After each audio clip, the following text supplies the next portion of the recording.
Welcome to our channel. Today we how to set up sales quotas in Zoho CRM for team accountability. Detailed guide step by step clearly. Begin by logging into your Zoho CRM account. Navigate to the settings section located in the top right corner. Click on Analytics from the drop-down menu. Next, select Goals to access the components needed for setting up sales quotas. In the Goals section, click on the Create Goal button. Choose a target type from the available options, which could be revenue, number of deals, or other metrics. Enter a descriptive name for the goal that reflects the sales quota you are setting. Set the appropriate time frame for the goal, such as monthly, quarterly, or annually. Define the specific target amount or number that the team should achieve. Select the team or user to whom the quota applies. Click on Save to create the goal. To establish accountability, go back to the Goals section. Review the goals you created to ensure they appear correctly. Set reminders or notifications for team members about the quotas. Communicate the goals clearly to your team to ensure understanding and buy-in.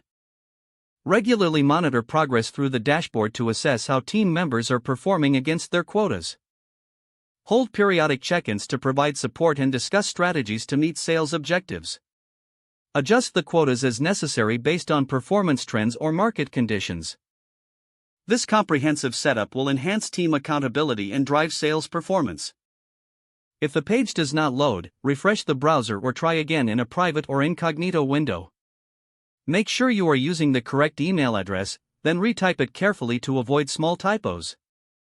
If your password is not accepted, use the reset option and create a new strong password you can remember. Check your spam folder for verification or security emails, then complete any requested confirmation steps. Enable two-factor authentication if available to improve account security and reduce unauthorized access risk. After signing in, review your profile details so your contact information and settings are accurate and current. If you see an error message, note it down and try again after restarting your device and internet connection. Log out when you finish, especially on shared devices, to keep your account and payment information secure. If the page does not load, refresh the browser or try again in a private or incognito window.